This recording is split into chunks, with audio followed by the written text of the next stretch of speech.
Purihin ng Panginoon. Ano po? Tayo muna ihahawit ngayon. Ito po. Kay buti-buti mo, Panginoon. Ano po? Dito po kami sa Garden Bible Study. Itong lugar nito, kung tawagin ito, Paradise Site. Ano po? Kasi po, nasa labas kami. Wala sa loob ng bahay. Ayan ang makikita nyo po, mga halamanan. Ayan. Ayan. Masaganang alaman dahil nag-uulan na. Kaya kahit hindi mo nadiligan yan, pusa ng lalagyan at mamumunga ang mga puno o mga tinanim na mga gulayan. Ano po, yan. Sige, hawitan po natin yung kay buti-buti mo, Panginoon. Okay? 1, 2, 3. Kay buti mo, Panginoon, sa lahat ng oras, sa bawat araw, ika'y laging tapat kong magmahal. Ang iyong kawan walang hanggan. Pinupuri, sinasamba kita, dakilang Diyos at Panginoon. Tunay nga'y kay walang katulad, tunay nga'y kay di nagbabago. Mabuti ang Diyos na sa amin nagmamahal. Kay buti-buti mo, Panginoon, Sa lahat ng oras, sa bawat araw, kay laging tapat kong magmahal. iyong kaway pawalang hanggan. Pinupuri, Sinasamba kita, dakilang Diyos at at Panginoon. Panginoon. Tunay nga'y kay walang katulad, tunay nga'y kay di nagbabago. Mabuti ang Diyos na sa amin nagmamahal. Mabuti ang Diyos na sa amin nagmamahal. Purihin ka, Panginoon Diyos. Samahan mo po kami sa aming pag-aaral ng iyong ebanghelyo sa oras pong ito. Sapagkat kung walang tulong mo, mabibigo po kami.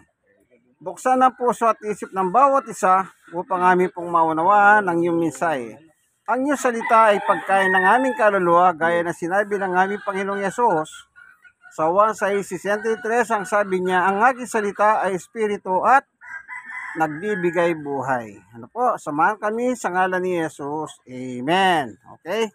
Tatay Yogos, ayan. Magsisimula na po kami ngayon sa aming Garden Bible Study. Ano po? Itong Garden Bible Study, ginagawa po namin ito kada Sabado ng hapon sa dakong ito at purihin ng Panginoon. At wala namang ulan ngayon, ano? Medyo tahimik ang kalangitan. Ika nga. Ano po? Ngayon, meron kaming binabasang Biblia, kagaya ng ginagamit ko po, manipis, magandang balita Biblia, Catholic Edition. Si Tatay Yogos naman, siya naman po nagbabasa ng Biblia. Ngayon, ang ginagamit naman niya, yung makapal. Ito. Kumpleto, lumang tipan, bagong tipan. Ayan, magandang balita rin po. Ang nakalagay naman dito, magandang balita Biblia, Biblia sa bawat Pilipino. Ayan. Ako naman po, magandang balita lang ang nakalagay, ano? Catholic Edition. Ayan. Purihin ng Panginoon, ano? Kaya kami po ay mag-aaral ng salita ng Diyos. Alam niyo po, yung pag-aaral ng salita ng Diyos, ito'y hindi, kumbaga, hindi sayang. Kasi kung gusto mong matuto tungkol sa salita ng Diyos, natural ang gagamitin mo Biblia. Ano po? Ngayon, kaya tayo gumagamit ng Biblia para wag naman tayong, baka sabihin nila mandaraya. Wag. Di tayo mandaraya, no? Ngayon, kaya tayo nagkaganito, nagtitipon, upang talakayin ng tungkol sa pananampalataya. Alam niyo po, napakahalaga nito. Sa buhay ng tao, anuman ang inabot mo sa buhay, isa lang ang hahanapin ng Diyos sa iyo, ang iyong pananampalataya. Hindi kanya hahanapin kung ano-ano. Baka kala nila, kaya yung iba mayaman, nagpapayaman, baka kayamanan ng basihan. Hindi po. O yung iba naman, mahirap, sabi nga nila, mahirap ka pa sa daga. Hindi naman yun ang basihan ng Diyos. Ang basihan, yung pananampalataya mo, o kaugnayan mo sa Diyos. Ano po? Sige. Punta tayo, Gos. Roma 10:17. Yan po ang nakalahad sa epistola ni Apostol San Pablo. Paano ang tao nagkakaroon ng pananampalataya sa Panginoon? Yan ay nagsisimula sa babasahin ni Tatay Ogos. Kaya hindi ko po kayo niloloko, hindi ka rin kayo niloloko ni Tatay Ogos. Kasi senior citizen na po ko, sila man senior citizen, pero ang edad po nila malayo kami. Si Tatay Ogos nasa 80. Ako naman 62. Ibig sabihin, binata na siya, doon pa lang ako pinapanganak ng nanay ko. 18 na siya. Doon pa lang ako naging taho. Kaya hindi peres ng edad namin, siya 80, ako 62. 18 years po ang difference. Pero pinagtagpo kami ng Diyos upang ang salita ng Diyos ay dito po, napapaksa namin dito. Ano? Tatay Ogos, kung nakita mo na, pakibasa mo lang. Ano? Roma 10:17.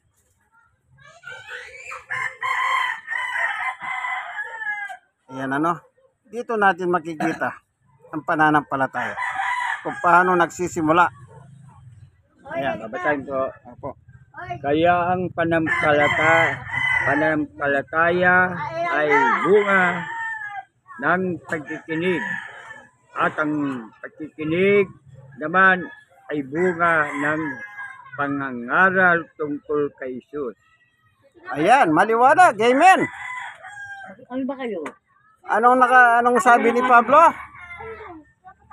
Ang pananampalataya ng sino man tao ay nagsisimula saan? Sa pakikinig. Kaya kailangan makinig tayo. Ngayon ang tanong, kanino aral ang pakikinggan natin? Aral ba ng tao? Aral ng mga marites? Aral ng mga maritos? Kailangan yun nasa Biblia. Ang sabi ni Pablo, yung aral kay Kristo. Tatay Ogos, ulitin mo muli. Kaya ang pananampalataya ay bunga ng pagkikinig. At ang pagkikinig naman ay bunga ng pangangaral tungkol kay Kristo. Wala kang ipangangaral kundi si Kristo. Yun po. Para wag kang magkamali. Kasi pag ang aral hindi po tungkol kay Kristo, halimbawa, tungkol sa mga santo o santa, magkakamali ka na. Tignan natin ang ginawa nila Apostol Pedro. Kung sino ang pinangaral nila. Tatay Ogos, sa Gawa 5:42. Tignan natin si San Pedro. Sino ang pinangaral niya sa kanyang panahon? Ano po? Gawa 5:42. Tignan naman natin ang pinangaral ni Apostol Pedro o si San Pedro.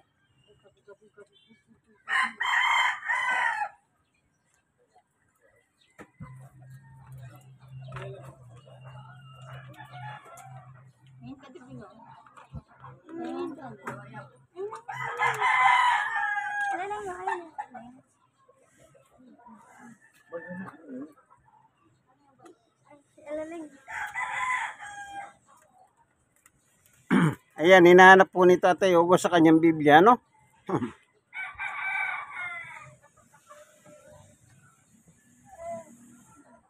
Ang pasok pala ng sapato. Ay?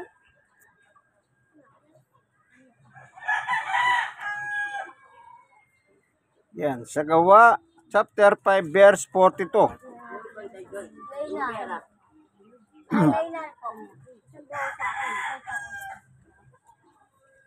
Babasahin. Opo. At araw-araw sa templo at sa mga bahay-bahay. Walang tigil silang nagtuturo at mangaral ng magandang balita tungkol kay Jesus. Ang Kristo, Amen. Sino pinangangaral nila? Si Jesus. Sino si Jesus? Ang Kristo. Oh. Sino naman ang Kristo ngayon na pinangangaral nila San Pedro? Oh, Tatay Ogos, yung tanong ni Jesus, kailangan si Pedro din ang sumagot. Mateo 16. Tignan po natin ang tanong ni Jesus kay San Pedro. Ano naman ang sagot ni San Pedro? Chapter 16 ng Mateo. Yan. Simulan po natin dito sa 15 hanggang 17. Mateo 16, 15, 16, 17. Ayan. Tsaka 17. tatlo lang. Opo. Si Pedro din po ang kausap dito ni Jesus. Okay. Tingnan natin kung sino ang Kristo. Kasi doon po sa Gawa 5:42, araw-araw silang nangangaral sa mga templo at sa mga bahay-bahay. Ang pinangangaral nila, itong si Jesus pala ay siyang Kristo. Yan. Tingnan naman natin nung magkausap silang dalawa ni Jesus ng face to face. Kasi wala pang COVID noon, kaya wala silang face mask sigurado. Ano po? Ano po? Yan. Tatay Ogos, pag nakita mo na. Talo po. Opa. Ayan. Babasahin. Opo. Tinanong ulit sila ni Jesus, ngunit para sa inyo, sino ako? Sumagot si Simon Pedro, kayo po ang Kristo, ang anak ng Diyos na buhay. Sinabi sa kanya si Jesus, pinagpala ka, Simon, na anak ni Jonas, sapagkat ang katotohanan nito'y hindi hinahayag sa iyo ng sino man tao, kundi aking Ama na sa langit. Amen. Oh. Sinong nagpahayag kay San Pedro na itong si Jesus, siyang Kristo? Mismo ang Diyos Ama na nasa langit. Sinong nagsabi? Ang sabi ni Jesus kay Pedro, mapalad ka, San Pedro. Hindi pinahayag sa iyo ito ng tao, kundi ng aking Ama na nasa langit. Maliwanag po, ano? Nasa langit man ng Diyos, nagre-reveal po siya tungkol sa kanyang anak. Kasi po, ang anak kasi, anak ng Diyos. So maliwanag, yung pinangangaral nila Pedro noon, alam niyo po nung nangangaral si Pedro doon sa Gawa 5:42, actually ang Panginoong Yesus ay nasa langit na, umakyat na po siya. Ngayon, nang umakyat na siya, sinangka pa sila ng kapangyarihan ng Espiritu Santo. At nang masangka pa sila ng Espiritu Santo, doon na po nagsimulang mangaral sila sa Pedro. Bigla silang tumapang. Ano po? Nang sila'y masangkapan ng Espiritu Santo. O Tatay Ogos, basahin mo naman dito sa Gawa. Ano? Gawa chapter 1. Ayan. Babasahin po dito. Dito natin makikita. 1. Opo, chapter 1, verse 1. 1. Hanggang 10, Tatay Ogos. Gawa chapter 1, verse 1, 2, 3, 4, 5, 6, 7, 8, 9, 10. Yan. Titignan natin dito. 11, hanggang 11 po pala. Hanggang 11 ito. Ayan. Bakit sila nangaral? Ang tanong. Meron bang utos? May utos ba kay Pedro? sa grupo niya na mangaral sila. Meron po. Ano? Inutusan sila mismo ng ating Panginoong Yesus.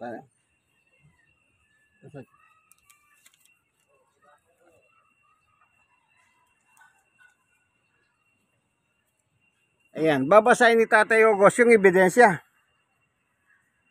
Ayan. Basahin po.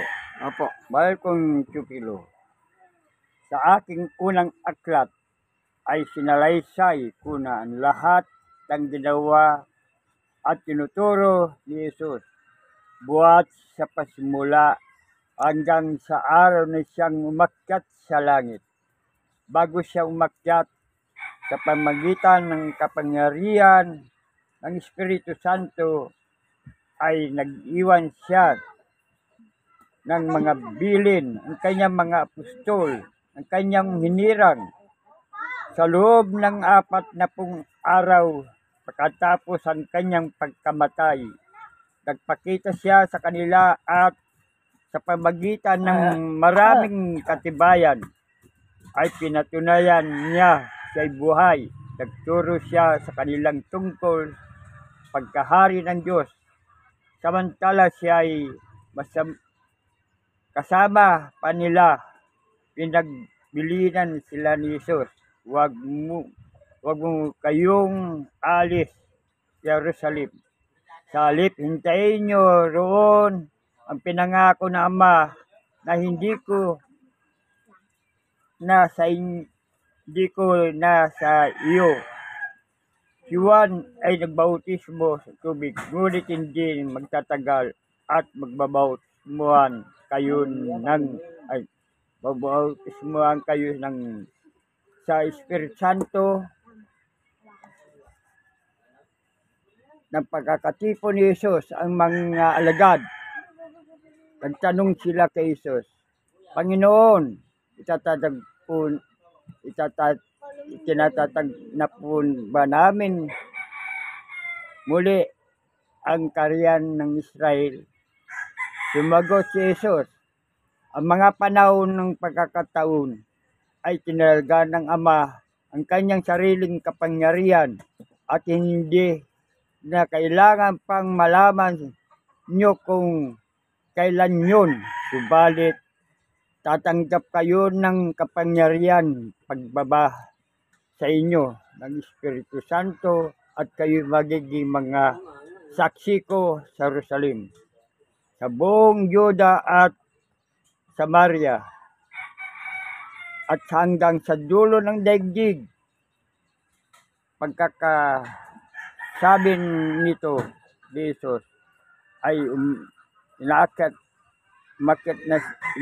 sa langit, habang ng mga alagad ay nakatingin sa kanya at natakpan siya ng ulap. Habang sila'y nakatingin sa langit, siya ay inaakyat na may 2 lalaking nakaputi na lumitaw sa tabing nila.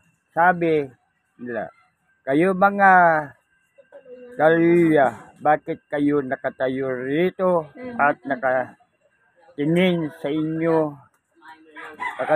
sa langit? Ito ni Jesus ang makyat sa langit ay pagbalik gaya na nakita ninyo pag-akyat niya. Amen. Ayan. So, si Jesus po, nasa langit na. Pero, nang sangkapan sila ng Espiritu Santo, nagsimula na po silang mangaral. Ipagpatuloy nila ang misyon. Kasi po, ang Panginoong Yesus, sumakyat na siya. So, nagawa na ni Jesus ang kanyang misyon, pero hindi pa natapos doon. Kumbaga yung pagtubos sa kasalanan ni Jesus, natapos niya nung nakapako sa krus. No? At meron tayong hinihintay na second coming. Kaya hanggat hindi dumarating si Jesus sa second coming, yan, binilinan sila na huwag kayong alis hanggat hindi kayo masasangkapan ng Espiritu Santo. Kaya yung nang masangkapan na sila ng Espiritu Santo, doon po sila naging matapang. Kaya araw-araw ang ginagawa nilang pangangaral sa mga templo at sa mga bahay-bahay, ipinapakilala nila kung sino si Jesus sa mga tao. Sino daw si Jesus ayon sa Gawa 5:42, Tatay Ogos, ulitin mong muli. Gawa 5:42.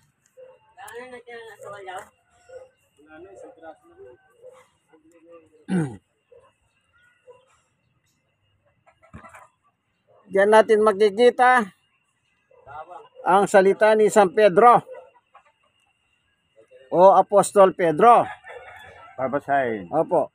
At araw-araw sa templo at sa mga bahay-bahay, walang tigil nilang magtuturo at nangangaral sa magandang balita tungkol kay Jesus ang Kristo. Amen. Ano ang dala nila? Magandang balita.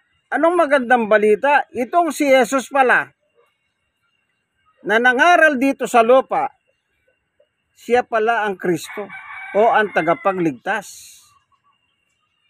Ano po? Ngayon, tignan pa natin yung sinabi ni San Pedro. Tatay Ogos 4. Gawa 4, 10, 11, 12. Tignan pa natin yung ibang sulat ni San Pedro tungkol po sa ating Panginoong Yesukristo. Gawa 4. Opo.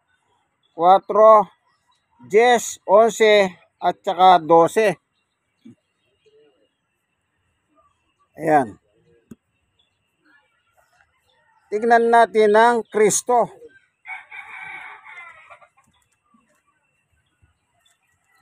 Ayan.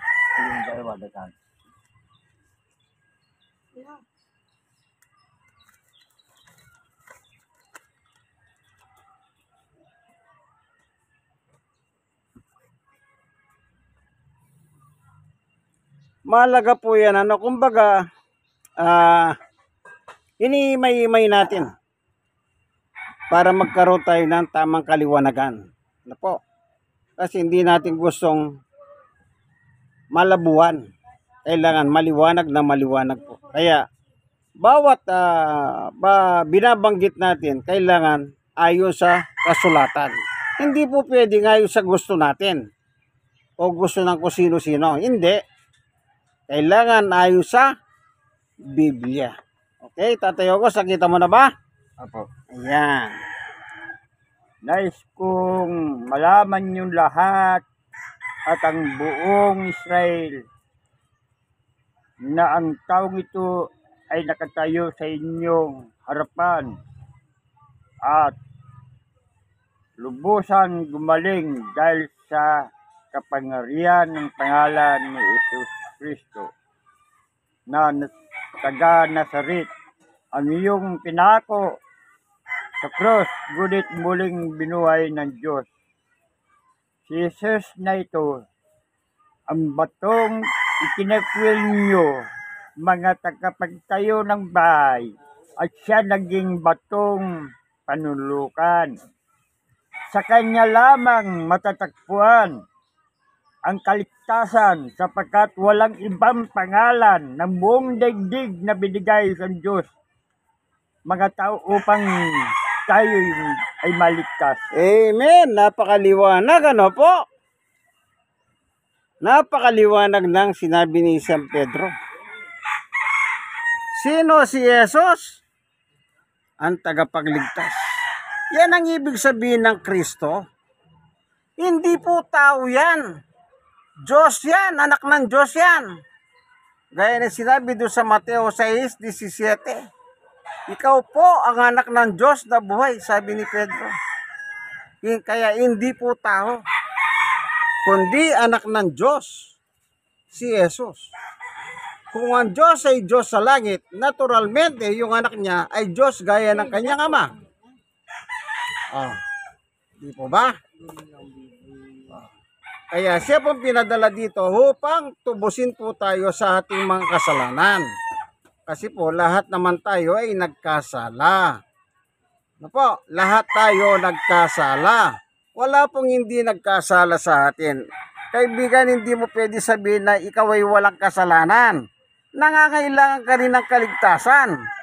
Kung si Maria nga nangangailangan ng kaligtasan sa panahon ni Maria ito. Tatay Yogos, tignan natin yung sinabi ni Santa Maria. Chapter 2 ng Lucas. Sa panahon nga ni Santa Maria, ni Mama Mary o si Maria, kung tawagin, ay nangangailangan din ng tagapagligtas. Chapter 2 na Lucas. Hindi po. Lucas, chapter 1 lang Tatay Yogos. Chapter 1. Simulan mo lang doon sa 46 at 47. Yan. Kung ano sinabi ni Santa Maria, Lucas. chapter 1, verse 46 and 47. Wag niyo pong ipagkakamali, na kung si Maria man ginagamit ninyo, ano po yan, kalapastanganan sa Diyos. Ang 46-47. Ang pinadala ng Diyos, si Jesus, hindi si Santa Maria. Kaya pag ginagamit mo yung pangalan ni Santa Maria, kalapastanganan yan. Nilalapastangan mo ang turo ng Diyos. Si Jesus ang kanyang pinadala. Bakit kailangan gamitin mo si Santa Maria? Huwag po tayong hindi po tayo nananakit ng damdamin. Nagbibigay po tayo ng linaw. Kasi po baka magkamali tayo sa ating pananampalataya, kawawa naman tayo. Ano po? Ang issue natin is about pananampalataya. Saan daw nagsisimula ang faith o pananampalataya ng isang tao? Sabi ni Pablo, sa iyong pakikinig. Sa iyong pakikinig. Kanino? Tungkol sa ating Panginoong Yesukristo. Wala pong santo, walang santang involved. Ang Panginoong Yesus po ang ipangangaral. Okay? Tingnan natin si Mama Mary. Nangangailangan din ba siya ng tagapagligtas? Tandaan niyo po, si Mama Mary o Santa Maria ay gaya nating mga tao. Nagkataon, udyo lang po siya. Udya sa babae. Sa lalaki, udyo. Yan. Tatay Yogos, pag nakita mo, Lucas 1:46-47. Anong sabi ni Santa Maria?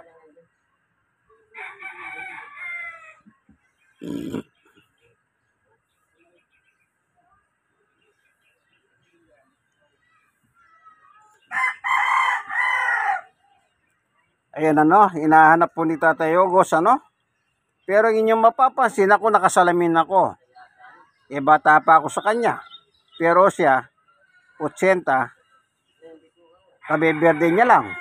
Tignan nyo, wala siyang salamin, Kumbaga sa tinatawag nilang swerte siya. Opo. At sinabi ni Maria, ang puso ko'y nagpupuri sa Panginoon.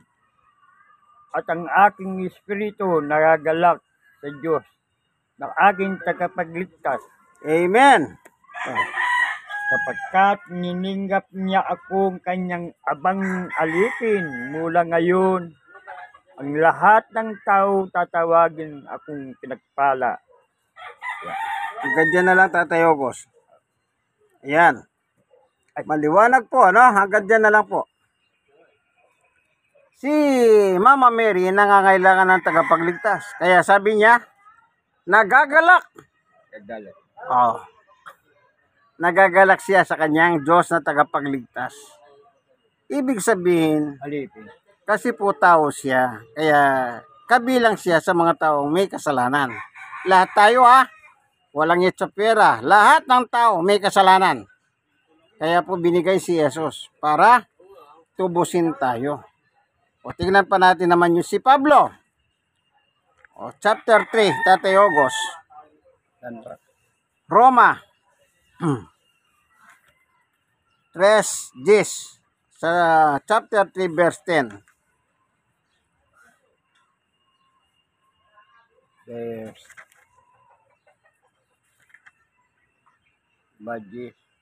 Opo.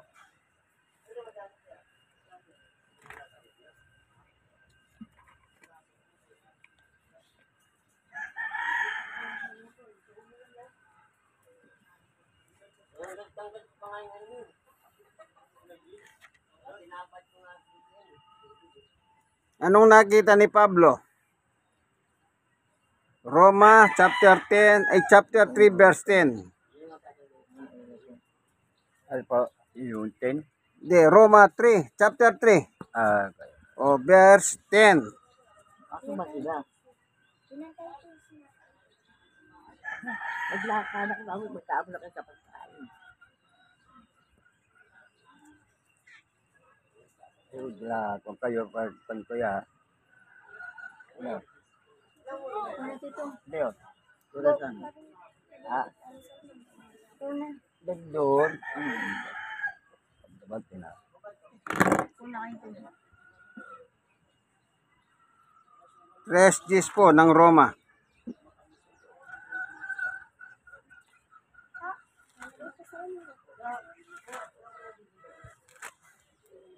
Ayan ano, hinanap po ni Tatay Ogos. Kapitulo 3. Chapter 10 verse 10 po. Ay, chapter 3. Roma chapter 3 verse 10. Baka na tayo talaga makulit ito. Chapter 3 po. Verse 10. Ay yung kay San Pablo.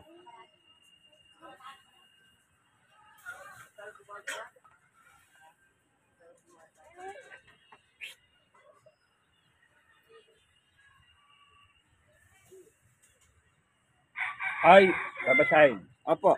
Ayon nasusulat, walang matuwid, wala kahit isa. Ayan, yan lang po. Anong sabi? Walang matuwid kahit isa. Oh, kita nyo po. Ito pa, Tatay Ogos, idadagdag mo ito sa 23. Punta ka naman sa 23. Verse 23. Idadagdag mo lang po yan.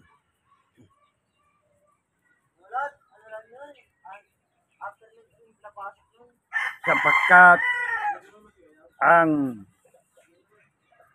lahat ay nagkasala ay walang sino mang makaabot sa kawalatian ng Diyos. Amen. O yun, ano po? Lahat po tayo. Kaya wag nyo sabihin wala kayong kasalanan, kaibigan. Pagka sinabi nyo wala kayong kasalanan, kapantay na ninyo ang Diyos. Yan ang totoo. Kapantay nyo si Jesus na walang kasalanan. Ano po? Pero maliwanag, lahat ng tao nagkasala. Ano po? Ngayon, para mawala yung kasalanan mo, ayun nga ang sabi ni Pablo. Yung unang binasa ni Tatay Ogos, Roma 10:17. Tatay Ogos, muli mong basahin po yun. Paano ang tao maibsan ang kanyang kasalanan? Paano mawala ang kanyang kasalanan? Hindi natin magagawa yan, kaibigan. Ano? Meron tamang proseso. Sige, yung Roma 10:17 po, yung basahin nyo po yun. Ayan. Ulitin nyo lang yun.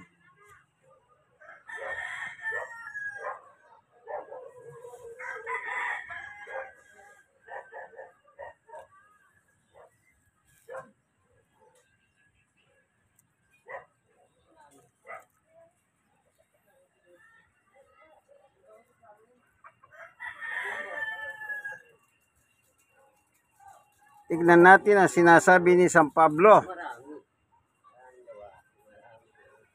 10:17. Opo.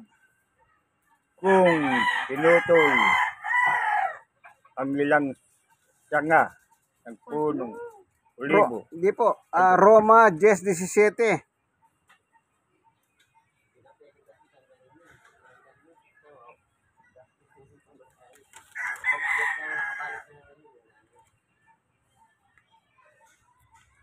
Binasa nyo po sa chapter 11 yun yung ligaw na elibo.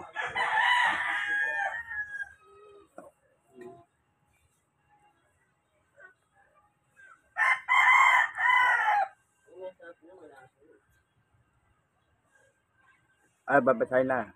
Opo, yung Roma 10:17. Kaya ang pananampalataya ay bunga ng pagkikinig at ang pagkikinig naman ay bunga ng pangangaral tungkol kay Kristo. Ayan, amen. Napakaliwanag po, ano? Kaibigan, kung di mo pa tinatanggap si Kristo, si Jesus, tanggapin nyo na po. Siya po ang makakapagdala sa atin sa langit. Wala nang iba. Sa buhay natin ito sa lupa, marunong ka, mayaman ka, mahirap ka. Wala ka naman magagawa eh. Pag namatay ka, kayamanan mo, iiwan mo dito. Pag-aahawayan lang ng mga anak mo yan, yung tagapagmana mo. Baka pag hindi ka party-party ang mana, magpapatayan lang sila. Yan po, isuko na po natin ang ating buhay kay Jesus, ang tagapagligtas. Yan po, tandaan nyo po yan, napakasarap namnamin ang salita ng Diyos. Salamat po, Panginoon Diyos, sa iyong pagkain pangkaluluwa na ibinigay mo ngayon sa amin sa hapon na ito.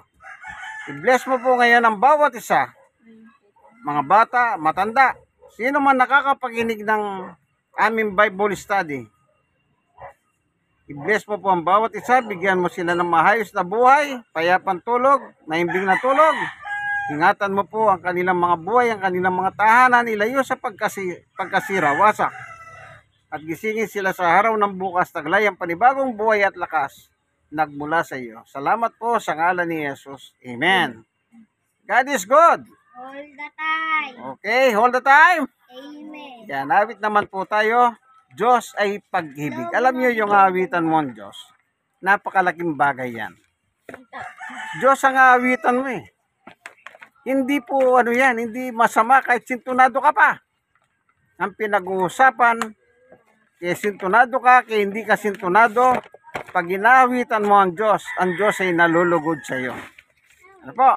Kaya tayo po ay awit ng Diyos ay pag-ibig. Yan. Bago kami nagsimula, may awitin kami at pagkatapos, may awitin na naman. Yan. Yan, ito po. May kopya kami. Biyaya ng Diyos. Praise the Lord, walang ulan. Biyaya ng Diyos. Title na po ng awitin namin, Diyos ay pag-ibig. Okay?